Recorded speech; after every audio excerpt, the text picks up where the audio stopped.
Praise the Lord. കർത്താവിൻ്റെ വരവിങ്കൽ എടുക്കപ്പെടുവാനുള്ള 23ാമത്തെ യോഗ്യതയെക്കുറിച്ചാണ് ഇന്ന് നമ്മൾ ചിന്തിക്കുന്നത്.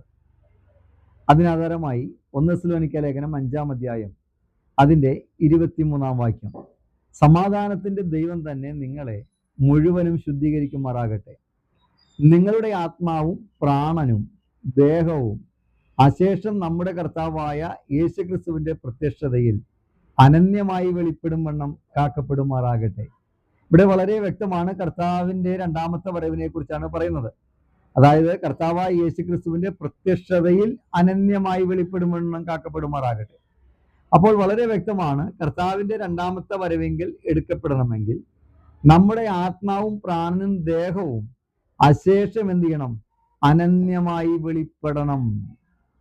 അപ്പോൾ കർത്താവിൻ്റെ വരവെങ്കിൽ എടുക്കപ്പെടണമെങ്കിൽ പ്രാണനും ദേഹവും ആത്മാവും അനന്യമായിരിക്കണമെന്ന് ദൈവത്തിൻ്റെ വചനം പറയുക. അതുകൊണ്ടാണ് ഈ 2 കൊരിന്ത്യർ ലേഖനം അതിൻ്റെ 7-ാം അധ്യായം 1-ാം വാക്യം പറയുന്നത് എങ്ങനെയാണ്?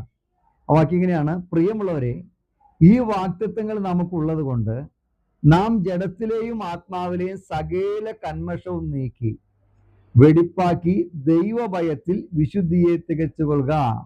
അപ്പോൾ വളരെ വ്യക്തമാണ് ഈ വാഗ്ദത്തങ്ങൾ. മുകളിലെ 6-ാം അധ്യായത്തിൽ കുറെ കാര്യങ്ങൾ പറഞ്ഞിട്ട് പറയാണ്, ഈ വാഗ്ദത്തങ്ങൾ നമുക്കുള്ളത് കൊണ്ട് നാം എന്ത് ചെയ്യണം? ജഡത്തിലെയും ആത്മാവിലെയും സകല കന്മഷവും നീക്കണം. അപ്പോൾ ആത്മാവിൽ കന്മഷം പറ്റുമോ? ഇത് ഈ ബ്രദറുകാരൊക്കെ പഠിപ്പിക്കുന്നത് രക്ഷ ഒരിക്കലും നഷ്ടപ്പെടില്ലെന്ന.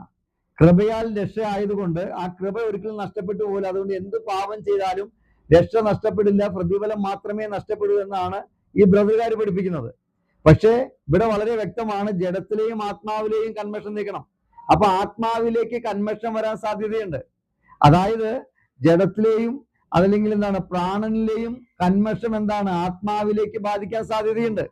അങ്ങനെ ബാധിച്ചാൽ എന്ത് സംഭവിക്കും? നമ്മുടെ രക്ഷ നഷ്ടപ്പെടുമെന്ന് തന്നെയാണ് ബൈബിൾ പറയുന്നത്. എബ്രായ ലേഖനം 6-ാം അധ്യായം അതിന്റെ 4-ാം വാക്യം ഞാൻ വായിക്കുന്നു: ഒരിക്കൽ പ്രകാശനം ലഭിച്ചിട്ട് സ്വർഗീയ ദാനം ആസ്വദിക്കുകയും പരിശുദ്ധാത്മാവിനെ പ്രാപിക്കുകയും ദൈവത്തിന്റെ നല്ല വചനവും വരുവാനുള്ള ലോകത്തിന്റെ ശക്തിയും ആസ്വദിക്കുകയും ചെയ്തവർ പിന്മാറിപ്പോയാൽ തങ്ങൾക്ക് തന്നെ ദൈവപുത്രനെ വീണ്ടും ക്രൂശിക്കുന്നവരും അവന് ലോകാപാതം വരുത്തുന്നവരുമാകൊണ്ട് അവരെ പിന്നെയും മാനസാന്തരത്തിലേക്ക് പുതുക്കുവാൻ കഴിവുള്ളതല്ല. അപ്പൊ ഒരിക്കലും പ്രകാശനം ലഭിച്ചവര്, സ്വർഗീയദാനം ആസ്വദിച്ചവര്, പരിശുദ്ധാത്മാവിനെ പ്രാപിച്ചവര്, നല്ല വചനത്തെ ലഭിച്ചവര് പിന്മാറിപ്പോയാൽ അവരെ മാനസാന്തരത്തിലേക്ക് പുതുക്കുവാൻ കഴിയുകയില്ല എന്ന് വചനം പറഞ്ഞു. അവസാനം പറയുന്ന 8-ാം വാക്യം, അവർ ചുട്ടുകളയത്ര അതിന്റെ അവസാനം. അങ്ങനെയെങ്കിൽ രക്ഷ നഷ്ടപ്പെടും. അതുകൊണ്ട് നമ്മുടെ ആത്മാവിലെയും ജഡത്തിലെയും കന്മഷം